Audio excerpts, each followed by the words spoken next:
सकाळी उठल्या उठल्या जर का तुम्ही सुद्धा सगळ्यात पहिले मोबाईल बघत असाल तर तुम्ही तुमच्याच हाताने तुमचा पूर्ण दिवस बरबाद करता. सकाळी उठल्यावर तुमच्या शरीरातील कॉर्टिसॉल हा स्ट्रेस हॉर्मोन नैसर्गिकरित्या खूप जास्त प्रमाणात वाढलेला असतो. हे शरीराचं अलार्म क्लॉक आहे तुम्हाला ऍक्टिव्ह करण्यासाठी. पण त्याच वेळी जर का तुम्ही मोबाईल ओपन केला, मेसेजेस बघितले, रील्स बघायला सुरुवात केली तर या वाढलेल्या कॉर्टिसॉल लेवलच्या वरती आणखीन एक कॉर्टिसॉलचा स्पाइक तयार होतो. आयुर्वेदात सांगितलेलं आहे की तुमचा सकाळचा उठल्यावरचा पहिला 1 तास हा तुमचा दिवसभराचा पाया आहे. सकाळी उठल्या उठल्या मोबाईल बघून आपण हा पाया बिघडवतो व त्यामुळेच दिवसभर अँझायटी, चिडचिड, दमल्यासारखे वाटणे असे सगळे त्रास आपल्याला होत राहतात. आपल्या ठाणा क्लिनिकमध्ये असे बरेच पेशंट येतात ज्यांना सकाळी उठल्या उठल्यावर उत्साह वाटत नाही, थकवा जाणवत राहतो, खूप जास्त चिडचिड होते आणि या सर्व रुग्णांमध्ये एक सवय खूप कॉमन असते, सकाळी उठल्या उठल्यावर मोबाईल बघण्याची. उद्यापासून एक गोष्ट करायला सुरुवात करा.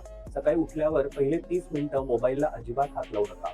कोमट पाणी पिऊन घ्या, शांतपणे बसा व अनुलोम विलोम प्राणायाम करायला सुरुवात करा. फरक स्वतःच जाणवेल. हा व्हिडिओ त्या लोकांबरोबर शेअर करा ज्यांना सकाळी उठल्या उठल्यावर हातात मोबाईल घ्यायची सवय झालेली आहे व अशाच हेल्थ केअर टिप्ससाठी आम्हाला नक्की फॉलो करा.